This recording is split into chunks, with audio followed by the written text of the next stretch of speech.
Assalamualaikum warahmatullahi wabarakatuh. Salam rahayu, salam sejahtera bagi kita semua. Bagi Allah rahmatan dan berkahan bagi kita semua. Amin. Dalih kali ini Mbak Mul ingin menjelaskan tentang penarikan pusaka le. Oh gampang banget menarik pusaka itu Mbak. Tidak le, ya dia ada penarikan. Nah ini kita bahas ya satu persatu. Apa itu istilah penarikan? Sebenarnya salah kaprah untuk penarikan itu. Yang benar adalah mengambil le. Nah mengambil ini ada tiga unsur. Nah kita bahas satu persatu ya. Nah, pertama yang namanya mengambil itu sebenarnya ada tiga tingkatannya. Satu, bahwa pusaka itu ada berarti di alam nyata loh ya. Yang kedua, dia tuh ngambang pusaka itu ngambang itu berarti di alam nyata dan alam gaib. Berarti di dua sisi ya. Jadi bisa dilihat dengan mata, ada bisa dilihat dengan mata batin. Yang ketiga ada berada di alam gaib, dalam arti sudah dibawa oleh khotam dan dia sudah berendah alam dan dimiliki oleh sang khotam atau mungkin penunggu dari makhluk lain atau leluhurnya. Nah ini perlu kita bahas satu persatu ya. Yang pertama ketika kita istilahnya untuk mengambil. Nah mengambil ini yang sering gitu Mbak Mul jarang sekali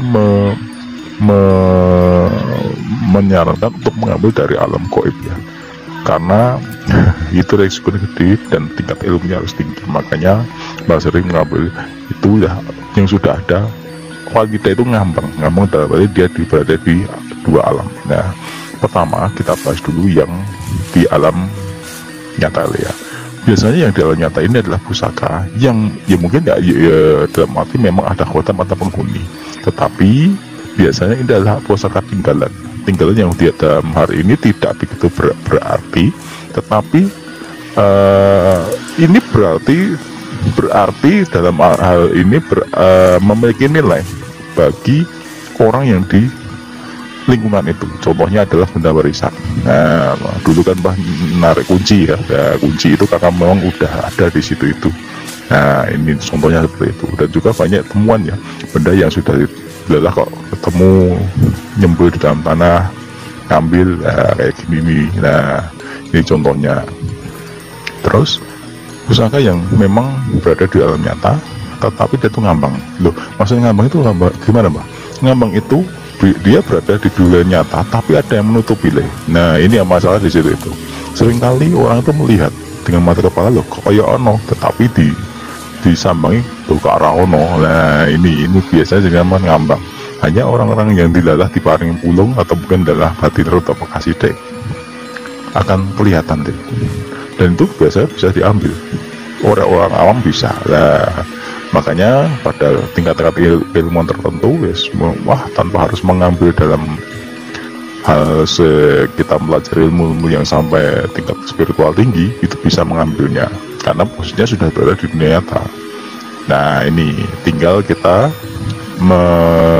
ibaratnya ya menarik bukan menarik ya, membuat beliau ini ya, yang tidak itu lebih slow lagi loh. Kok so slow Mbak? Ya kadang kan yang nutupi itu ya itu rodok ya, karena mungkin dia itu penjaga ya. Dalam hal ini bukan hanya sang kotanya sendiri tapi memang yang ada di situ. Nah gitu leh. Terus yang ini ya yang terakhir ini yang wah ini berat dalam arti gini, pusaka yang memiliki nilai dan memang memiliki tingkat keilmuan yang tinggi dan nilai histori tinggi biasanya memang dihuni dan dibawa oleh khotamnya ini memang luar biasa ya. Ketika sudah lepas dari pemilik dan perjanjian dengan pemilik sebelumnya, biasanya ketika sudah dilepas dari bisa yang punya meninggal dibuang atau mungkin dimaharkan terus dibuang atau gimana. Nah karena lain-lain pusaka ini akan lepas, dianggaplah liar lah ya tanpa pemilik, dia akan pindah alam karena tidak ada yang ngopeni. Nah, ini ketika pindah alam ini, nah, ini kan susah dalam arti gini, ketika kita mau mencari atau mungkin kita tuh melihat mau kita ambil itu langkahnya tuh banyak loh ya. Pertama ya kita harus memiliki mata batin, yang kedua kita bisa mengukur, yang ketiga kita bisa menego dengan kodam atau mungkin apa, yang keempat kita punya kemampuan untuk mewujudkan. Nah ini yang berat. Nah makanya tidak sembarang. Makanya yang ada di beberapa video Mbah sebelumnya itu rata-rata yang sudah berada di alam nyata, tinggal ngambil saja karena sebelumnya sudah diwiradati dan posisinya memang ngambang. Nah ini agak mudah, walaupun tidak memudahkan tuh ya. Nah itu terus bagaimana menyikapi kok banyak pusaka yang sudah nemu ya, maksudnya nemu di kali, di pantai dan sebagainya. Nah pusaka-pusaka yang tinggal ngambil itu, pada itu dikatakan itu pusaka ampuh, tetapi kok ya tinggal diambil loh. Nah satu sisi gini deh, pusaka-pusaka yang dilarung, nah Mbak mengistilahkan dilarung ya, melarung pusaka itu biasanya melalui tahap ini. Seseorang yang sudah merasa tidak menginginkan sebuah benda karena sudah bertentangan dengan keyakinannya ya. Nah karena entah apalah, kita tidak tahu ya, tidak bertentangan ibaratnya, entah karena sudah dapat hidayah alasan apa, atau sudah tidak butuh lagi, atau takut meninggalnya susah. Nah seperti itu akhirnya melarung. Nah dalam istilah melarung ini biasanya kan melepaskan perjanjian atau melepaskan ikatan deh ya, ikatan yang sudah di apa ya, ketika dia memiliki itu terus dilarung atau dibuang dengan kondisi yang ya seperti itulah.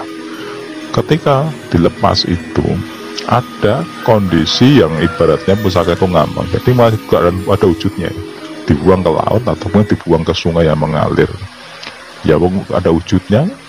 Kalau ketemu orang ya ketemu wujudnya. Nah itu ya sering ketemu, Pak nemu bilah keris di pantai, nemu keris di, nah seperti itu. Ada yang memang ketika dibuang itu ada sosok gaib atau mungkin yang hutannya sendiri yang membawa. Jadi ya ibaratnya ada yang memiliki, yang ngopeni dari bangsa gaib lain ya gitu dulu, nemu jodoh ya bangsa gaib lain. Nah tetapi ya itu 1 banding berapa ya. Yang pasti yang namanya pusaka itu, apa benda-benda yang dibuang kita tinggal nemu itu ya seperti itu. Ada yang memang gampang diambil, dalam arti ya tanpa harus ngambil, kita dalam macul ya nemu gitu. Ada yang memang kita harus melihat dulu dari segi matanya dan ngambang. Ada yang kita harus mulai tahapan yang abot ya, harus membuka mata batin sampai mengambil itu, karena posisinya jauh di atas alam kita. Nah itu semoga ini bermanfaat, dan intinya memang sebenarnya mengambil pusaka itu tidak gampang dan tidak seperti yang bayangkan di video-video Mbah itu, tidak seperti itu. Karena sebelumnya video Mbah itu kan memang sebelumnya sudah diwiradati dan sudah mulai proses dulu, dan videonya itu tinggal ngambil oleh orang yang Mbah suruh ya, dalam arti yang memang ada pelaku lain gitu yang ngambil. Nah ini masalahnya, kalaupun dijabarkan ya panjang itu nolan, dan jadi tidak menarik dan terkesan klenik. Nah Mbah menghindari kesan klenik itu, makanya ambil pokok-pokokannya saja. Nah itu dulu ya. Wassalamualaikum warahmatullahi wabarakatuh.